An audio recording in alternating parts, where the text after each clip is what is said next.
उन्होंने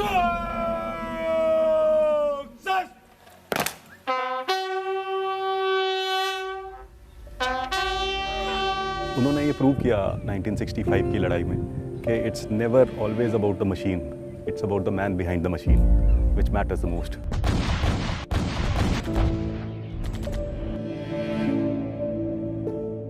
जो कठिन और विपरीत परिस्थितियों को अपने रुख में बदली कर दे, वही एक सैनिक की पहचान है।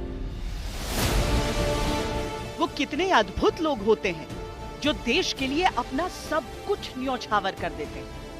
मेरे सामने ही वो जब्बर सिंह साहब थे, उनको एक गोली लगी सर के बीच में। थोड़ी देर ही हुई थी, इधर उधर ही हो रहे थे हम कि मेरे को गोलियां लगी। I like this and it was hanging out. हम टैंक में खड़े रहे, हमारे पैर सूज गए, लेकिन हम लोगों ने मैदान नहीं छोड़ा।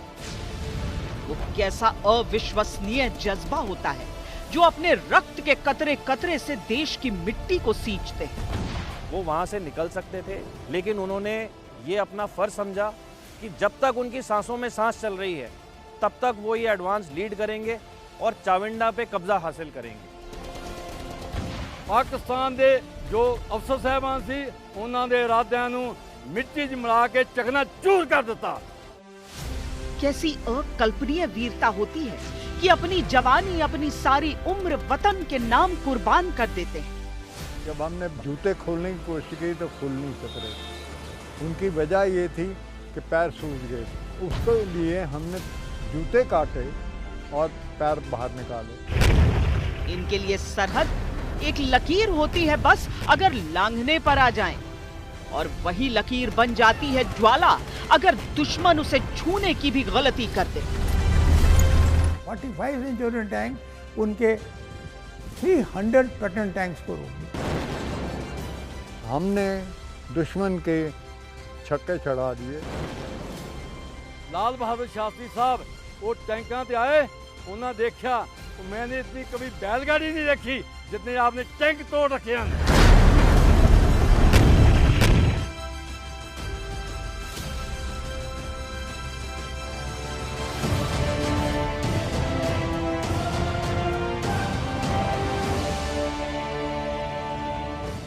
विजय दिवस एक दिन का जश्न होता है, पर उस विजय के लिए बहा रक्त, उस युद्ध की तैयारी में बहा पसीना, सर्वस्व न्योछावर कर देने का जज्बा एक दिन की बात नहीं होती। नमस्कार, मैं हूं श्वेता सिंह और आप देख रहे हैं आज तक।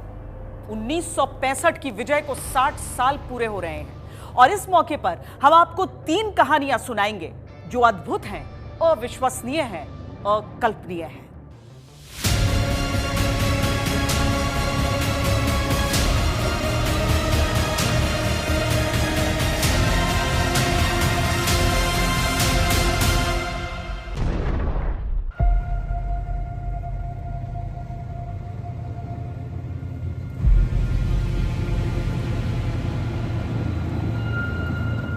बात 1965 की है। चीन के खिलाफ युद्ध से कमजोर पड़े हिंदुस्तान को पाकिस्तान एक मौके की तरह देख रहा था। पहले कच्छ के रण में उत्पात मचाया, फिर कश्मीर में घुसपैठ की और सितंबर में ये लड़ाई पंजाब की सीमाओं तक पहुंच गई।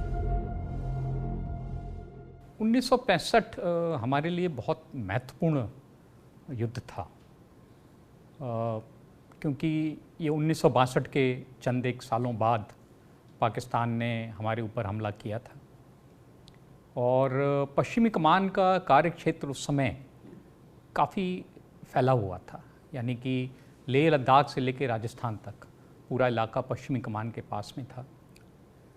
पर इस युद्ध की शुरुआत कच्छ के इलाके से हुई।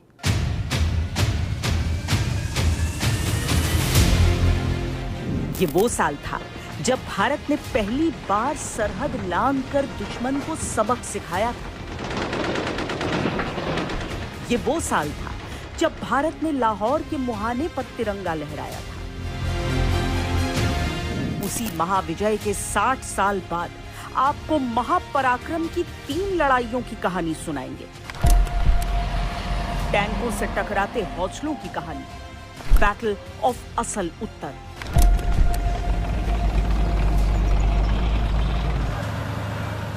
दुनिया में टैंकों की सबसे बड़ी लड़ाई बैटल ऑफ फिलोरा, 27 घंटे का वो सबसे भीषण संघर्ष बैटल ऑफ डोगराई। भारत पाकिस्तान सीमा से 5 किलोमीटर की दूरी पर मैं 1965 की युद्ध भूमि में इस समय खड़ी हूं। ये वो जगह है जहां पर पाकिस्तान ने भारत में घुसपैठ करने की कोशिश की थी, लेकिन मुंह की खाकर उसे वापस अपनी सीमा में दाखिल होना पड़ा था। यह असल उत्तर की रणभूमि है जहां पर असली जवाब पाकिस्तान को मिला था और 1965 के युद्ध में अपने अंजाम को वो यहां से समझ चुका था। आज यहां पर धान के लहलहाते खेत आप देख रहे हैं, कभी यहां पर गन्ने के खेत हुआ करते थे और उन्हीं गन्ने के खेतों में किस तरीके से पैटर्न टैंकों की कब्रगाह बन गई थी, ये जगह उसका गवाह है।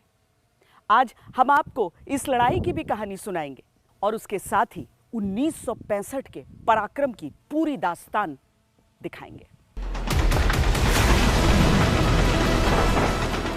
पाकिस्तान की प्रथम आर्मर्ड डिवीजन और 11वीं इन्फेंट्री डिवीजन ने अंतर्राष्ट्रीय सीमा को 5 किलोमीटर तक भेद दिया था और पंजाब के दक्षिण में स्थित सीमा से लगते खेमकरन पर कब्जा कर लिया था। खबर मिली कि ये सीओ साहब बुला रहे हैं, तो हम इकट्ठे हुए उनके दफ्तर में। शाम की वक्त थी उस वक्त, मेरे ख्याल है रात के पता नहीं 8 बजे थे 9 बजे थे, ऐसे कुछ था। और तब हमको हुक्म मिला कि जी जारी करो, निकलो। हमें जी 8 सितंबर 1965 को 3rd कैवलरी 20 स्क्वाड्रन को ऑर्डर मिला कि आप 4 लीमा पिखीवेंट टू खेमकरन एडवांस करो। तब हमने अपने 3 स्क्वाड्रन जो थे उनको डिवाइड किया इस तरह से।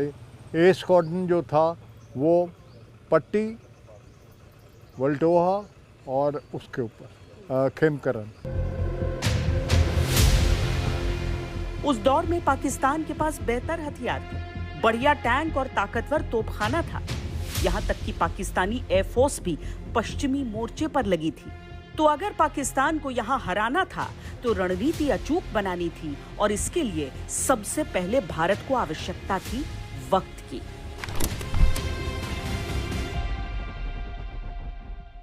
उन्होंने यही हुक्म दे रखे थे to capture the Beas bridge and thereafter their aim was to have dinner in Delhi. But उनके ये जो सपने थे वो 3rd कैवलरी ने बर्बाद कर दी। अब एक आर्मर्ड डिवीजन 300 टैंकों के साथ में निकलेगा तो वो तो तमाशा बना देगा, जहाँ पूरा पंजाब कब्जा कर लेगा। ये उनकी अपनी सोच थी। भारत ने खेमकरन के एक छोटे से गांव असल उत्तर में अपने डिफेंसेस लगाए, जहां पाकिस्तान को पूरी ताकत से रोके रखना था।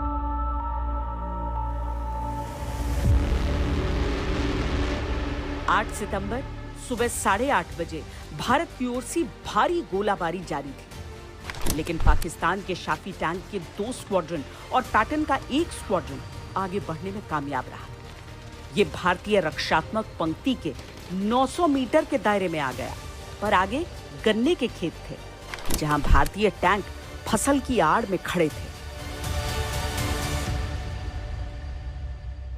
ये एक सोची समझी रणनीति थी जो कि इंडियन आर्मी ने बनाई थी।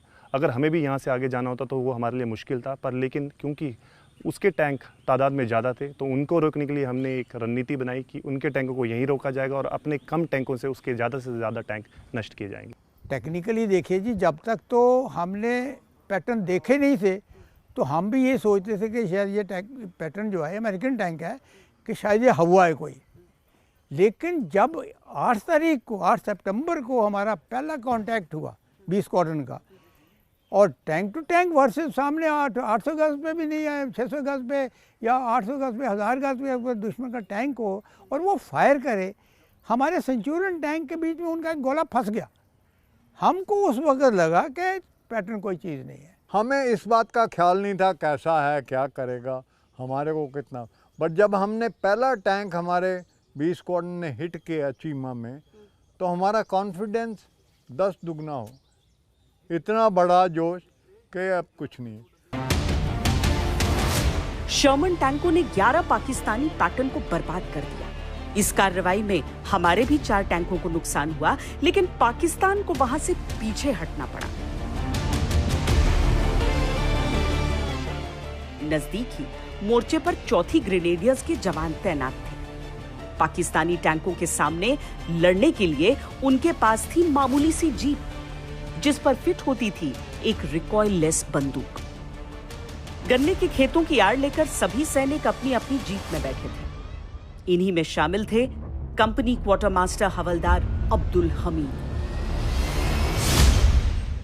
ये वास्तविक रणभूमि है और जितनी दूरियां यहाँ पर दिखाई गई हैं वो भी वास्तविक हैं। हाँ, एक समय पर आपको यहाँ पर पूरी तरीके से हर जगह पटे हुए पैटर्न टैंक पूरी तरीके से नष्ट दिखाई दे जाते, लेकिन कल्पना कीजिए एक अदना सी जीप, एक मामूली सी जीप जिसमें किसी तरह का कोई प्रोटेक्शन नहीं हो और उस पर एक आरसीएल गन माउंट किया हुआ। उसका सामना किससे? तो एक पैटर्न टैंक से। अनगिनत पैटर्न टैंक जो पूरे खेतों में अलग अलग दिशा में मौजूद थे। वो बख्तरबंद, उसके बंदूक की क्षमता समझिए, उसकी ताकत को समझिए, और उसके सामने अगर इस जीप में सवार एक सैनिक का हौसला न हो तो फिर वो युद्ध कैसे जीता जा सकता है। लेकिन भारत की सेना की ताकत भी सबसे बड़ी यही है कि भारत के सैनिक न तो डरते हैं न हारते हैं, दुश्मन को उसकी हद बताते हैं। गन्ने की फसल की आड़ लेते हुए वीर अब्दुल हमीद ने अपनी बंदूक का मुंह दुश्मन की टैंक की ओर मोड़ा, लेकिन टैंकों के सामने बंदूकों की सीमित शक्ति को देखते हुए दुश्मन के कम से कम 30 कदम की दूरी पर आने का इंतजार करना था। जैसे ही पहला टैंक करीब आया, वीर अब्दुल हमीद ने अपने लोडर को गोला लोड करके फायर करने को कहा। टैंक में जोर का धमाका हुआ और वो आग के गोले में तब्दील हो गया। आग देखकर पीछे के 2 टैंकों में सवार पाकिस्तानी सैनिक कूदकर भागने लगे, लेकिन 1.5 घंटे के भीतर दोबारा आरटी शेलिंग शुरू हो गई। अब्दुल हमीद ने देखा कि एक बार फिर 3 पैटर्न टैंक आगे बढ़ रहे हैं। उन्होंने फिर वही रणनीति अपनाई। नजदीक आते ही ऐसा निशाना लगाया कि दूसरा टैंक भी जल उठा और उसके पीछे के 2 टैंकों को छोड़कर पाकिस्तानी भाग गए। उधर तीसरी कैवलरी के जवान भी पाकिस्तानी पैटर्न के छक्के छुड़ा रहे थे। फिर वो निकल जा रहे थे, वो पीछे कुछ नहीं था हमारे पीछे। 3rd कैवलरी ही थी, सिर्फ सेंचुरियन टैंक, 45 सेंचुरियन टैंक, उनके 300 पैटर्न टैंक्स को रोक दिया हमने। डिस्ट्रॉय, कई डिस्ट्रॉय हो गए, कई पकड़े गए, कई उनके चलते हुए टैंक पकड़े हमने, उनके जिंदा टैंक पकड़े हैं 10-12 टैंक तो ए स्क्वाड्रन ने। सी स्क्वाड्रन ने मारे 9-10 टैंक। बी स्क्वाड्रन ने तो शुरू में पहले दिन एक्चुअली जो जोल्ट लगा ना इनको, वो 8 तारीख को ही लग गया था बी स्क्वाड्रन को। पाकिस्तान को न केवल मात मिल रही थी बल्कि शर्मिंदगी भी मिल रही थी। उसे एक और मोर्चे से पीछे हटना पड़ा।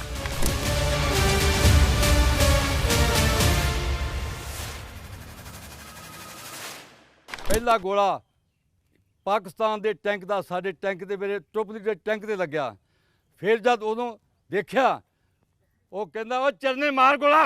क्यों ही बसंत सिंह ने टैंक हिट किया और ALG चरण सिंह गन्नर टैंक हिट होया ते आगे दे शोले निकले ते असीं क्या बोले सो निहाल सत श्री अकाल। 9 टैंक उस दिन 8 तरीक नूं हिट हुईयां और पाकिस्तान दे जो अफसर साहबान सी उन्हां दे इरादियां नूं मिट्टी 'च मिला के चकनाचूर कर दिता। उस रोज भारतीय सैनिक बहुत उत्साहित थे, लेकिन उन्हें एहसास था कि ये मुकाबला अभी खत्म नहीं हुआ है। वैसे भी बटालियन का मुकाबला समूचे पाकिस्तानी ब्रिगेड से था। अब्दुल हमीद और उनके साथी अपनी रणनीति पर कायम रहे। सुबह पाकिस्तानी टैंकों ने आक्रमण किया तो उन्होंने अपने आजमाए तरीके से फिर 2 टैंकों को ध्वस्त कर दिया।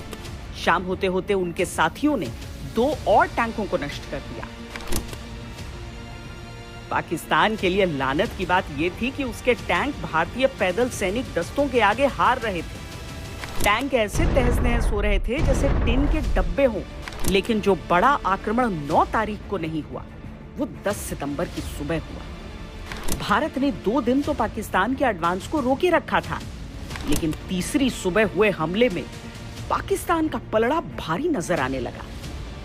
1 घंटे के अंदर ही वो भारत की अग्रिम पंक्ति भेज चुका था।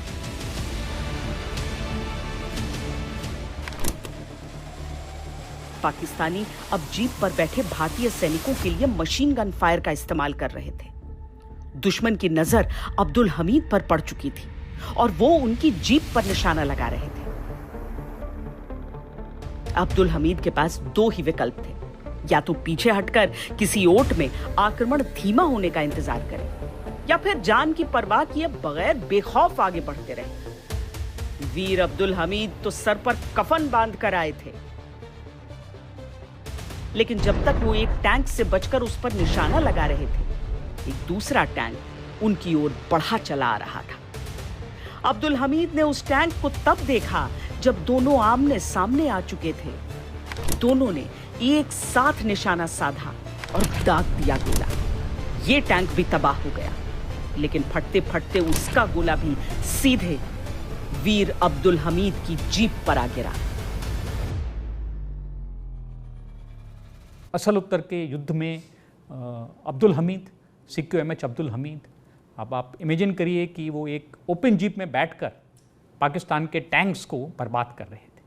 तो ये सब इस बात को दर्शाता है कि कितनी वीरता से हमारे सेना ने वो युद्ध लड़ा। उन्होंने ये प्रूव किया 1965 की लड़ाई में कि it's never always about the machine, it's about the man behind the machine which matters the most. जो ज़्यादा अहमियत रखता है एक रिकॉयललेस गन के साथ, वो जज्बा जो उनमें था वो अनमैच्ड था, जो शायद पाकिस्तानी सेना में नहीं था। भारतीय सैनिक या एक सैनिक का जीवन तो जिंदगी जो है मुश्किल में तो होती है, और एक वही एक सच्चा सैनिक है जो कठिन और विपरीत परिस्थितियों को अपने रुख में बदली कर दे। वही एक सैनिक की पहचान है, जो कि PVC CQMH अब्दुल हमीद साहब ने किया। समझे कौन रहस्य प्रकृति का, बड़ा अनोखा हाल, गुदड़ी में रखती चुन चुन के बड़े कीमती लाल। वीर अब्दुल हमीद के पिता एक दर्जी थे। बचपन से उन्हें भी ट्रेनिंग दी गई सुई में, कैंची में, लेकिन कौन जानता था कि उनके हाथ कितने बड़े बड़े हथियार ध्वस्त करने के लिए बनाए गए हैं। कपड़े दुरुस्त करने का उन्हें शौक नहीं था। उनकी एक ही इच्छा, एक ही ख्वाहिश थी, देश को दुरुस्त रखने की, सीमाओं को सुरक्षित रखने की। अब्दुल हमीद की वीरता ने उनके साथियों को रास्ता दिखाया था। यह बताया था कि बड़े से बड़े टैंक इंसानी हौसले को नहीं कुचल सकते। वो इस मोर्चे पर हार मानने को कतई तैयार नहीं थे। अब्दुल हमीद तो शहीद हो गए थे, लेकिन उनकी वीरता ने आगे की जीत की पटकथा भी लिख दी थी।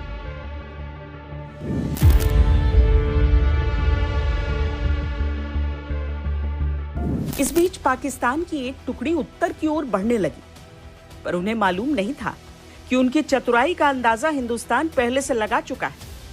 आगे उनका ही इंतजार हो रहा था। गन्ने के खेत में 3rd कैवलरी का एक स्क्वाड्रन घात लगाए बैठा था। टैंकों के आते ही ताबड़तोड़ हमला बोल दिया, और जब अचानक हुए हमले से बचने के लिए पाकिस्तानियों ने पूरब से निकलने की कोशिश की, तो वहां से डेक्कन हॉर्स की टैंकों ने उन पर हमला कर दिया। वो क्रॉस फायर में बुरी तरह फंस चुके थे। दरअसल पाकिस्तानियों के आगे बढ़ने के तरीके को देखकर हिंदुस्तानी अंदाजा लगा चुके थे कि वो क्या कर सकते हैं, इसीलिए चौतरफा इंतजाम किए गए थे। बाजी अब बिल्कुल पलट चुकी थी। पाकिस्तान के टैंक 3 तरफ से घिरकर अब दक्षिण से निकल भागने की फिराक में थे। लेकिन करीब 24 घंटे पहले ही दक्षिण से उनके निकल भागने के रास्ते को सिंचाई के लिए बह रही नहरों के पानी से पाट दिया गया था। पाकिस्तानी फौज मौत के मुंह में बढ़ रही थी। दलदली जमीन में भारी भरकम पाकिस्तानी टैंकें फंस गईं और फिर 3 ओर से गोले उन पर बरसते रहे। ये खेमकरन में पाकिस्तानी जुर्रत का अंत था।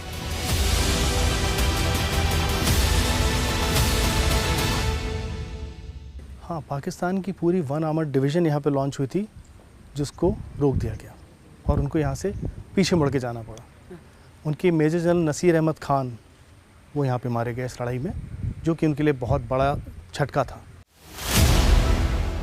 पाकिस्तान ने इस लड़ाई में 97 टैंक गंवाए थे, जिनमें 72 पैटर्न टैंकें थी।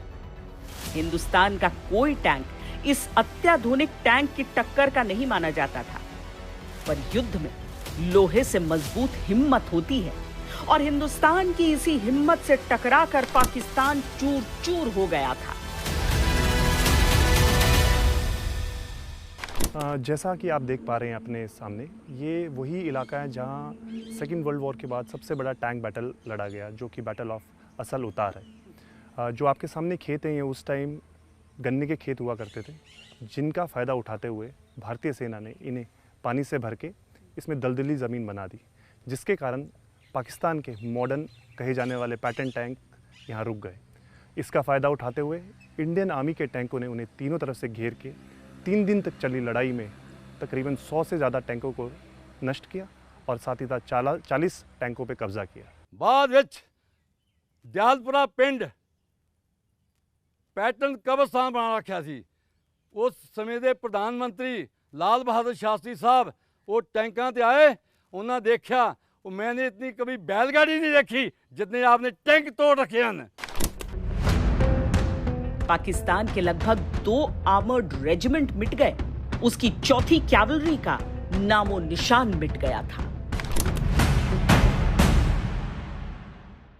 ऑपरेशन सिंदूर के समय पाकिस्तान लगातार ये कहता रहा कि हमें तो नुकसान नहीं हुआ, हम तो जीत गए। उसी तरीके से 1965 में उसने किया था। लेकिन जैसे ऑपरेशन सिंदूर के समय की तस्वीरें गवाही देती हैं, वैसे ही 1965 का ये माइलस्टोन गवाही दे रहा है। जहां बरकी, जो पाकिस्तान का कस्बा है, वहां भारतीय सेना जब पहुंची तो इस माइलस्टोन को उखाड़ कर वहां से लाया गया। वहां से लाहौर की दूरी मात्र 15 किलोमीटर थी। पर पाकिस्तान है, ठोस सबूतों के बावजूद वो सच कभी कबूल नहीं करता।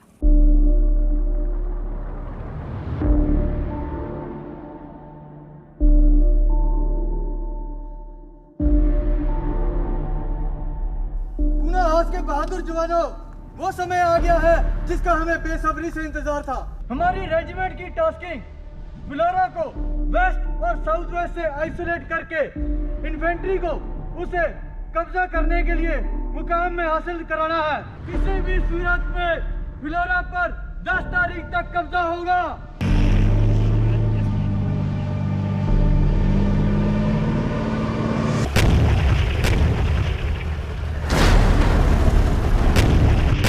दुश्मन के इलाके में घुसकर उसे चुनौती देना बेहद मुश्किल होता है।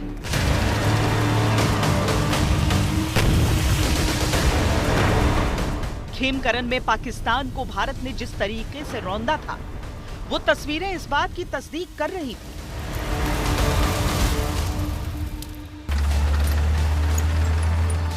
लेकिन जब भारतीय सेना ने पाकिस्तानी सरहद को भेदा तो कहानी पलट गई।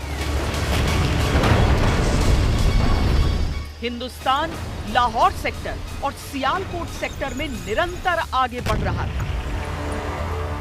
ऑपरेशन नेपाल लॉन्च हुआ था, जो दुश्मन ने हमारे अखनूर की सेक्टर की तरफ ऑफेंसिव लॉन्च किया था। उस ऑफेंसिव का प्रेशर रिलीज करने के लिए और पाकिस्तान में ज़्यादा से ज़्यादा एरिया कैप्चर करने के लिए इस ऑपरेशन को लॉन्च किया गया था। इस ऑपरेशन को लॉन्च करने की जिम्मेवारी 1 कोर की थी। 1 कोर में इस वक्त 6 माउंटेन डिवीजन, 14 इन्फेंट्री डिवीजन और 1 आर्मर्ड डिवीजन और बैटेड थे। सियालकोट सेक्टर की लड़ाई मूलतः दोनों देशों के आर्मर्ड दस्तों यानी टैंकों के बीच की जंग थी। यहाँ आगे बढ़ते सैनिकों के सामने चाविंडा तक पहुंचने का लक्ष्य था और प्रथम लक्ष्य था फिलोरा, जो कि सियालकोट से करीब 25 किलोमीटर दक्षिण में स्थित था।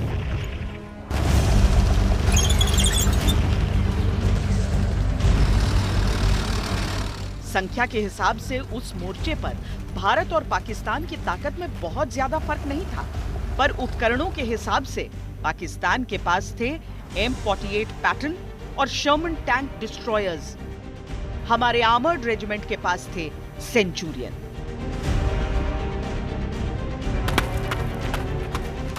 रेजिमेंट के एडवांस के दौरान यदि कोई दुश्मन का टैंक दिखाई देता है या दुश्मन का टैंक रास्ते में आता है तो फायर का जवाब फायर से दिया जाएगा। चार्ली स्क्वाड्रन रेजिमेंट को लीड करेगा। रुड़की कला क्लियर होते ही फिलोरा के लिए एडवांस करेगा। भारत माता की जय! भारत माता की जय!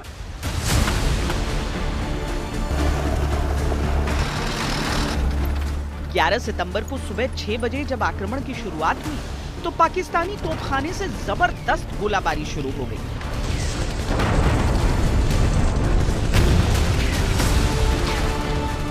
पाकिस्तानी एयरफोर्स ने भी टैंक स्क्वाड्रन पर बम बरसाना शुरू कर दिया।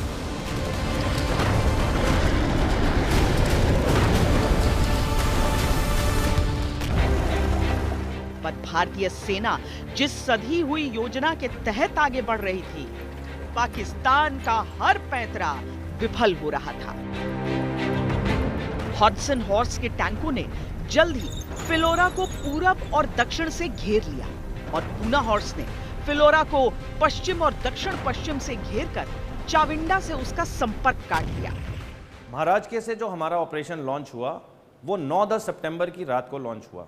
इस ऑपरेशन में हमारे साथ 43 लॉरीड ब्रिगेड जो कि 1 आर्मर्ड डिव का हिस्सा उस समय पर थी, वो भी हमारे साथ लड़ाई लड़ रही थी। इस ऑपरेशन के तहत महाराज के से राइट में 17 पूना हॉर्स जो कि जनरल एरिया महाराज के रुड़की कला और लिब्बे की तरफ एडवांस कर रही थी और लेफ्ट लीडिंग 4 हॉर्स जो कि महाराज के से चौबारा और फिलोरा के ईस्ट में एडवांस कर रही थी। लगभग पौना घंटा बाद सुबह 6:45 पर पैदल सैनिकों के दस्ते जब फिलोरा पर कब्जे के लिए आगे बढ़े तो फौरन पाकिस्तानी एयरफोर्स हरकत में आ गई और उन पर एयर स्ट्राइक शुरू कर दी। भारी नुकसान झेलने के बावजूद सैनिकों ने आगे बढ़ना बंद नहीं किया।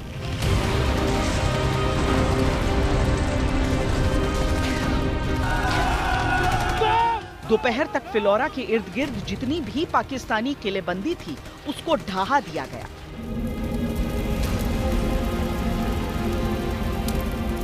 आसपास के इलाकों पर कब्जा हो गया था और 3:30 बजे दोपहर तक फिलोरा पर पूर्ण नियंत्रण हो चुका था।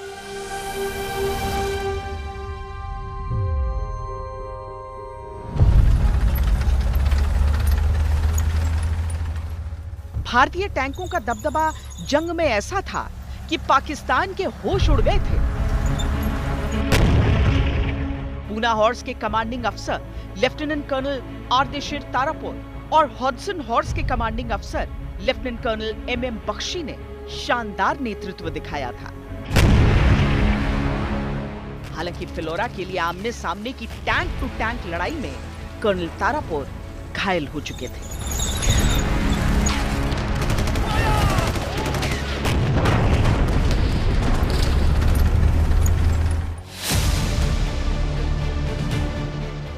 फिलोरा हासिल हो चुका था, पर दुश्मन के इलाके में जीती हुई जगह पर कब्जा बनाए रखना भी बड़ी चुनौती होती है।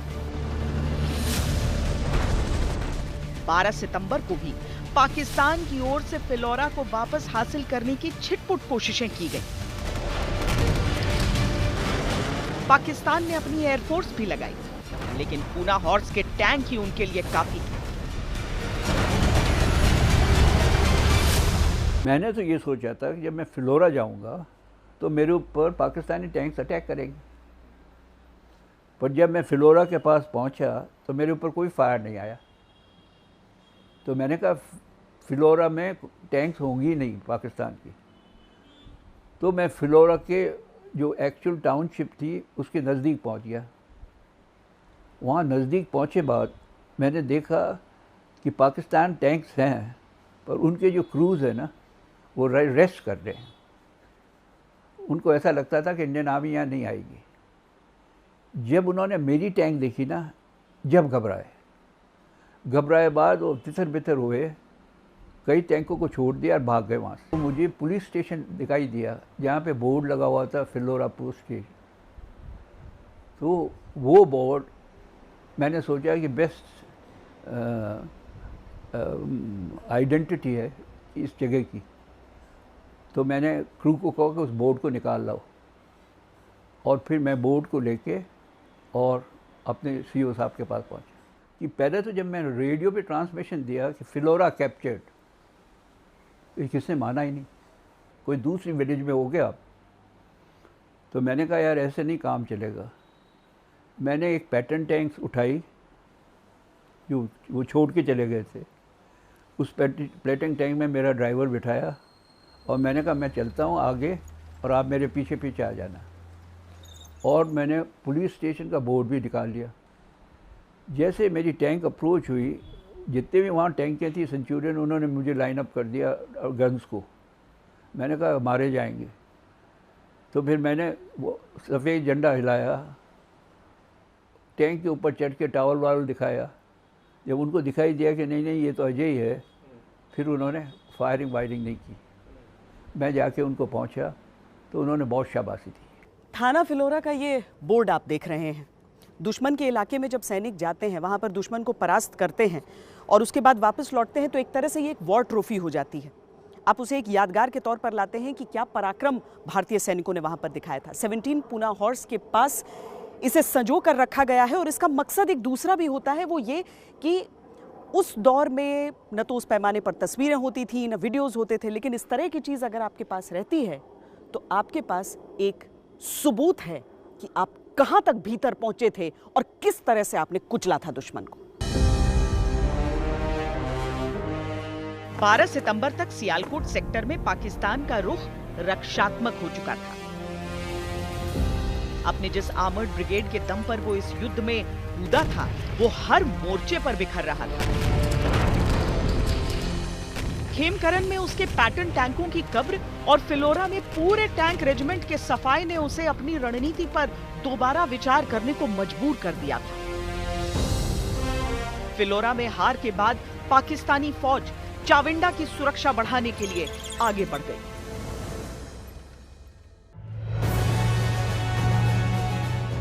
चौदह सितंबर को भोर की पहली किरण के साथ ही चाविंडा की लड़ाई शुरू हो गई। दिन भर घमासान चलता रहा पर बेनतीजा। इस बीच लेफ्टिनेंट कर्नल आर्देशीर तारापोर अपनी रेजिमेंट के साथ वजीर अली पर चढ़ाई कर रहे थे। उन्हें सफलता मिली और फिर तो पूना हॉर्स ने 16 सितंबर तक जसोरन और बुटूर दोग्रंडी पर भी कब्जा कर लिया था। इसकी वजह से उनके साथ की इन्फेंट्री चाविंडा पर पीछे से हमला कर सकती थी।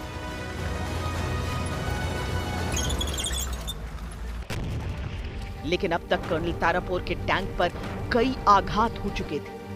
वो खुद भी घायल थे।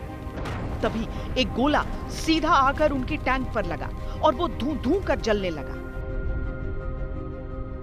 कर्नल तारापोर वीर गति को प्राप्त हो गए। वो वहाँ से निकल सकते थे, इवैक्यूएट हो सकते थे, लेकिन उन्होंने ये अपना फ़र्ज समझा कि जब तक उनकी सांसों में सांस चल रही है तब तक वो ये एडवांस लीड करेंगे और चाविंडा पे कब्ज़ा हासिल करेंगे। वो एक सबके लिए मिसाल बन गए और आज भी उनको हम आर्मर्ड कोर में और मैकेनाइज्ड फ्रेटर्निटी में उनकी लीडरशिप की हम मिसालें देते हैं। अपने देश के सैनिकों को, शूरवीरों को, रणबांकुरों को नमन करते, सलाम करते, सैल्यूट करते हम एक और शौर्य की कहानी आपके लिए लेकर आए हैं। 1965 के युद्ध को 60 साल पूरे हुए हैं और उस दौर की लड़ाइयों को अगर आप देखें, उस दौर की लड़ाइयों को अगर आप याद करें तो एक से एक ऐसी अद्भुत वीरता की कथाएं हैं। जैसे आज जो कहानी हम आपको सुनाने जा रहे हैं, वो एक ऐसी लड़ाई की कहानी है जो पाकिस्तान की सीमा के भीतर लड़ी गई, जहां पर न केवल भारतीय सेना काबिज हुई बल्कि उस जगह पर नियंत्रण अपना रखा। इसे अब तक के इतिहास का सबसे आक्रामक और सबसे इंटेंस मोर्चा कहा जा सकता है, सबसे इंटेंस लड़ाई इसे कहा जा सकता है। यह है डोगराई की लड़ाई।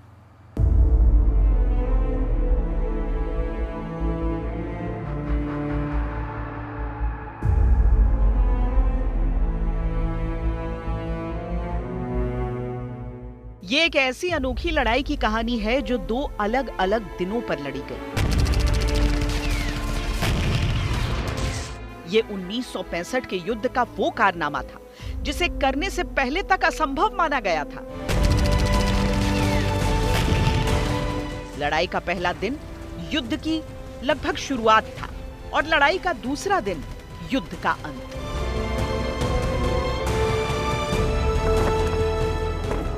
दूसरे हमले में पूरी 54 ब्रिगेड के सभी टुकड़ियों ने 15 इन्फेंट्री डिवीजन के अंदर और भारी मात्रा में हमने डोगराई के ऊपर फायर असॉल्ट किया और उसके बाद में 3 जाट रेजिमेंट ने फिर से उत्तर दिशा से घूम के फिर डोगराई पे अटैक किया। तो इस वजह से वहाँ पे 2 बार डोगराई पे अटैक किया गया। तो ये इंडिया की हिस्ट्री में ये एकमात्र ऐसी पलटन है जिसने एक ही जगह पे 2 बार अटैक किया और दोनों बार पाकिस्तान को इतनी बुरी तरीके से हारा कि उसको वो जगह छोड़ के पीछे हटना पड़ा। पाकिस्तान ने बार बार जब उकसावे की हद लांघी तो 6 सितंबर को भारतीय सेना ने सरहद को लांघ दिया और लाहौर की ओर कूच कर दिया। वहां पर एक गांव है डोगराई, जहां दुश्मन की 16 पंजाब बटालियन ने डिफेंस अख्तियार किए हुए हैं। हमारा टास्क है कि हम जाकर उस बटालियन को बर्बाद करेंगे और डोगराई गांव पर कब्जा हासिल करेंगे। हम अभी यहां से डोगराई में ही मिलेंगे, चाहे जिंदा या मुर्दा। जाट बलवान जय भगवान, जाट बलवान जय भगवान, बजरंग बली की जय, बजरंग बली की जय। जाट रेजिमेंट की 3री बटालियन को डोगराई को कैप्चर करने की जिम्मेदारी दी गई। डोगराई ईचोगिल नहर के पूर्वी तट पर स्थित है। इस पर कब्जे के बिना लाहौर तक जाना संभव नहीं था।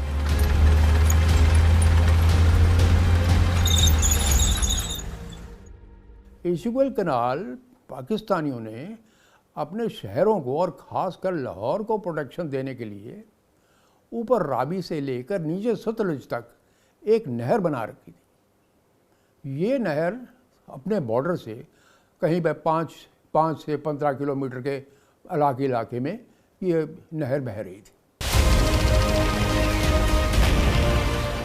6 सितंबर 1965 को 3री जाट ने वाघा के उत्तर से इंटरनेशनल बॉर्डर क्रॉस किया और दुश्मन को शिकस्त देते हुए ब्रिगेड के आगे बढ़ने का रास्ता साफ करते गए।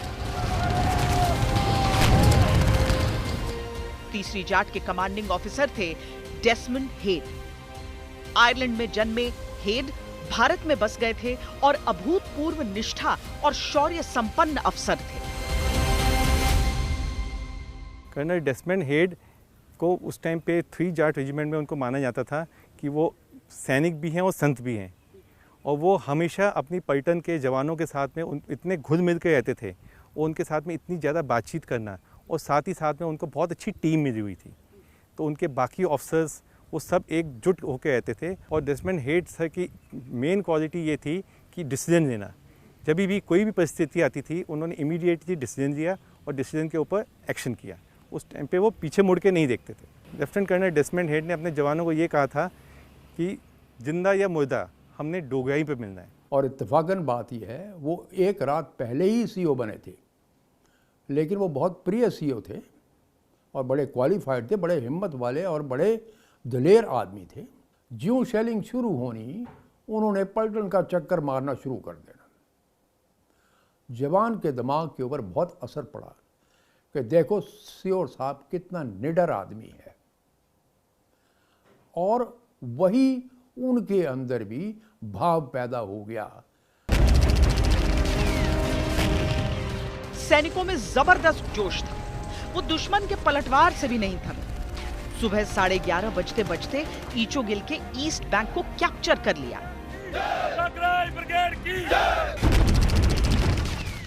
डोगराई से भागते दुश्मन ने ब्रिज को तोड़ दिया ताकि सैनिक आगे न बढ़ पाए, पर उस टूटे पुल से ही 2 कंपनियां आगे बढ़ गईं।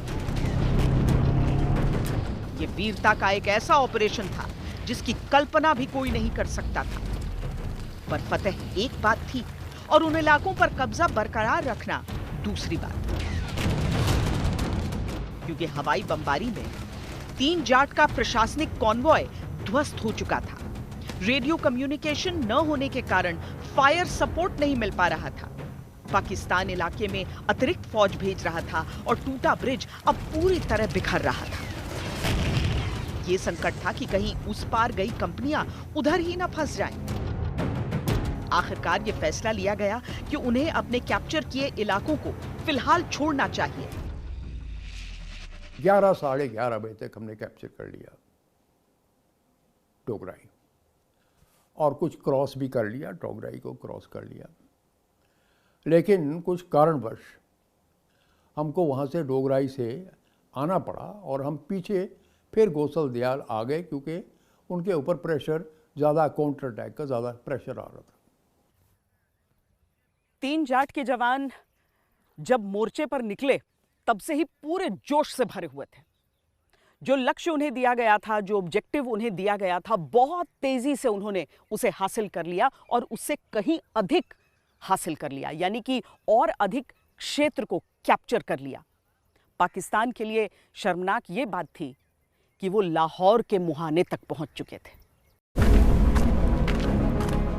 भारतीय सेना डोगराई में निर्णायक आक्रमण की तैयारी कर रही थी। 21-22 सितंबर की रात को पहले फेज में 13वीं पंजाब को माइल 13 हासिल करना था और रात 1:30 बजे तीसरी जाट को उत्तर की ओर से डोगराई को कैप्चर करना था। ये बिल्कुल भी आसान नहीं था, क्योंकि अव्वल तो पाकिस्तान ने डोगराई की किलेबंदी कर ली थी, दूसरा कि इस बार सरप्राइज का एलिमेंट नहीं था, दुश्मन चौकन्ना था।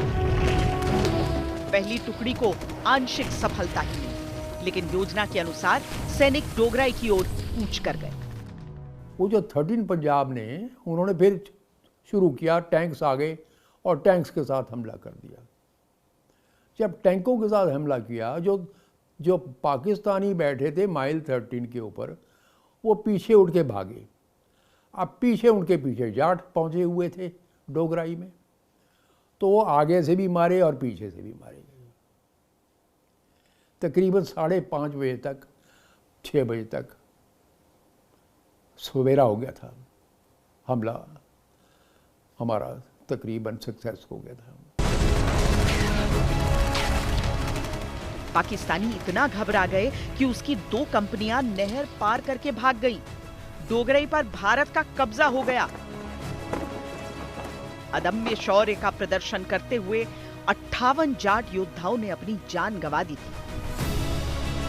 पाकिस्तान के लगभग 300 सैनिक मारे गए थे। लाहौर घिर चुका था। भारतीय शूरवीरों के जुनूनी पराक्रम से पाकिस्तान को सबसे बड़ा सबक मिला था। उनके सीओ साहब, गोलवाला साहब, 16 पंजाब के सीओ साहब, एक कमरे में से या टैंक के नीचे घुसते हुए वो पकड़े गए। तो वो हमारी वॉर बूटी हो गई एक किस्म की, कि हमने उनका सीओ का भी उनको कब्जा कर लिया। लेकिन 22 सितंबर की इस जीत के अगले ही दिन युद्ध विराम हो गया और पाकिस्तान की फटेहाल इज्जत को ढकने के लिए कूटनीति की चादर मिल गई। 1965 के इस युद्ध में भारत की जीत जो अलग अलग लड़ाइयों में हुई, वो पूरी दुनिया के लिए पाठ्यक्रम बनी।